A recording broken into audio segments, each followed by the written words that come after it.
ಈ ಬೆಂಗಳೂರು ಮಹಾನಗರ ಪಾಲಿಕೆ ಅಂದರೆ ಮಹಾ ಭ್ರಷ್ಟಾಚಾರ ಸಂಸ್ಥೆ ಎಂದು ಮರುನಾಮಕರಣ ಮಾಡಬೇಕಾದ ಅನಿವಾರ್ಯತೆ ನಮ್ಮ ಕನ್ನಡಿಗರಿಗಿದೆ. ಇವತ್ತು ಏತಕ್ಕೆ ಮಾತು ಹೇಳ್ತಾ ಇದ್ದೇವೆ ಅಂದರೆ, ಎಲ್ಲ ಕಡೆ ರಸ್ತೆ ಗುಂಡಿ ಇರ್ಬೋದು, ಇನ್ನೊಂದಿರ್ಬೋದು, ಎಲ್ಲ ಕಡೆ ಭ್ರಷ್ಟಾಚಾರ ನಡೀತಾ ಇದೆ, ನೀವೆಲ್ಲ ನೋಡ್ತಾ ಇದ್ದೀರಾ. ಅದೇ ಪ್ರಕಾರವಾಗಿ ಇವತ್ತು ನೋಡಿ, ಸ್ವತಂತ್ರ ಉದ್ಯಾನವನದಲ್ಲಿ ಒಂದು ವ್ಯವಸ್ಥಿತವಾದ ಒಂದು ಪಾರ್ಕಿಂಗ್ ವ್ಯವಸ್ಥೆ ಬೇಕು ಅಂತೇಳಿ ವಾಹನ ನಿಲುಗಡೆಯ ಒಂದು ಕಟ್ಟಡವನ್ನು ಕಟ್ತಾರೆ ಈ BBMP ಅವರು. ಸುಮಾರು 3-4 ವರ್ಷ ಅದಕ್ಕೆ ಸಮಯ ತಗೊತಾರೆ.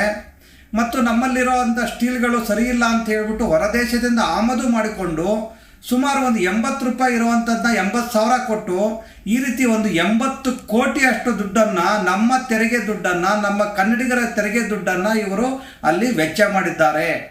ಆದರೆ ಇವತ್ತಿನವರೆಗೂ ಯಾವುದೇ ಒಂದು ಆ ಕಟ್ಟಡದ ಒಂದು ಟೆಂಡರನ್ನು ಸುಮಾರು 7 ಬಾರಿ ಕರೆದ್ರೂ ಸಹ ಯಾರು ಟೆಂಡರ್ನ ತಗೊಂಡಿಲ್ಲ. ಯಾರೂ ಸಹ ಲೋಕಲ್ ಅವರು ಕನ್ನಡಿಗರು ತಗೊಳ್ಳದೇ ಇರುವಂಥ ರೀತಿ ಒಂದು ವ್ಯವಸ್ಥಿತವಾಗಿ ಟೆಂಡರನ್ನು ಅಲ್ಲಿ ಅಧಿಕಾರಿಗಳು ಕರೀತಾ ಇದ್ದಾರೆ. ಇವತ್ತು ಒಂದು ಹೋಗಲಿ, ಜನರ ಬಳಕೆಗಾದರೂ ಆ ಒಂದು ಬಿಲ್ಡಿಂಗ್ ಆಗ್ತಾ ಇದೆಯಾ? ಯಾವುದೇ ರೀತಿಯ ಜನರ ಬಳಕೆಗೂ ಇಲ್ಲ.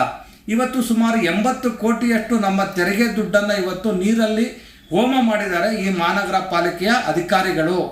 ಇದನ್ನು ಕೇಳಬೇಕಾದಂಥ ವಿರೋಧ ಪಕ್ಷ ಇರ್ಬೋದು, ಕೇಳಬೇಕಾದ ಆಡಳಿತ ಪಕ್ಷ ಇರ್ಬೋದು, ಎಲ್ಲ ಕಣ್ಣು ಮುಚ್ಚಿ ಕೂತಿದೆ. ಅಂದರೆ ಇವತ್ತು ಆ ಜನರ ಬಳಕೆಗೆ ಒಂದು ನಾವು ತೆರಿಗೆ ಕಟ್ಟೋದೇನಕ್ಕೆ ಅಂದರೆ, ಜನಗಳಿಗೆ ಒಂದು ಒಳ್ಳೆಯ ಒಂದು ಡೆವಲಪ್ಮೆಂಟ್ ಆಗುತ್ತೆ, ಅಭಿವೃದ್ಧಿ ಆಗುತ್ತೆ, ಬೆಂಗಳೂರು ಅಭಿವೃದ್ಧಿ ಆಗುತ್ತೆ ಅಂತ ಹೇಳ್ಬಿಟ್ಟು ತೆರಿಗೆ ಕಟ್ತೇವೆ. ಆದರೆ ಇವರು ಯಾರೋ ಒಬ್ಬರು 500 ರೂಪಾಯಿ 1000 ರೂಪಾಯಿ ತೆರಿಗೆ ಕಟ್ಟಿಲ್ಲ ಅಂದರೆ ಬಂದು ಬೀಗ ಹಾಕೋದು, ಸೀಜ್ ಮಾಡೋದು, ಇನ್ನೊಂದು ಮಾಡೋದು, ಮತ್ತೆ ಅದನ್ನು ತೆರಿಗೆ ಕಟ್ಟಿದರೂ ಸಹ ಮತ್ತೆ ಅದನ್ನು ಓಪನ್ ಮಾಡಿಸ್ಬೇಕು, ಏನೋ ಮಾಡಬೇಕು ಅಂದರೆ ಮತ್ತೆ ಇವರಿಗೆ ಲಂಚ ಕೊಟ್ಟು ಈ ರೀತಿ ಒಂದು ಪರಿಸ್ಥಿತಿಯನ್ನು ಮಹಾನಗರ ಪಾಲಿಕೆ ಇದನ್ನು ಮಾತ್ರ ಕಂಡುಬಿಟ್ಟು ನೋಡ್ತಾ ಇದೆ. ಆದರೆ ನಮ್ಮದೇ ಆದ ದುಡ್ಡು, ನಮ್ಮದೇ ಆದ ಒಂದು ಬೆವರಿನ ದುಡ್ಡನ್ನು ಸುಮಾರು 80 ಕೋಟಿ ದುಡ್ಡನ್ನು ಇವತ್ತು ನೀರಲ್ಲಿ ಹೋಮ ಮಾಡಿದೆ.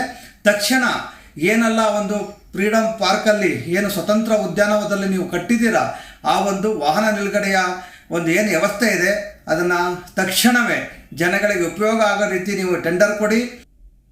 ನೋಡಿ, ಈ ಬೆಂಗಳೂರು ಮಹಾನಗರ ಪಾಲಿಕೆ ಅಂದರೆ ಮಹಾ ಭ್ರಷ್ಟಾಚಾರ ಸಂಸ್ಥೆ ಎಂದು ಮರುನಾಮಕರಣ ಮಾಡಬೇಕಾದ ಅನಿವಾರ್ಯತೆ ನಮ್ಮ ಕನ್ನಡಿಗರಿಗಿದೆ. ಇವತ್ತು ಏತಕ್ಕೆ ಮಾತು ಹೇಳ್ತಾ ಇದ್ದೇವೆ ಅಂದರೆ, ಎಲ್ಲ ಕಡೆ ರಸ್ತೆ ಗುಂಡಿ ಇರ್ಬೋದು, ಇನ್ನೊಂದಿರ್ಬೋದು, ಎಲ್ಲ ಕಡೆ ಭ್ರಷ್ಟಾಚಾರ ನಡೀತಾ ಇದೆ, ನೀವೆಲ್ಲ ನೋಡ್ತಾ ಇದ್ದೀರಾ.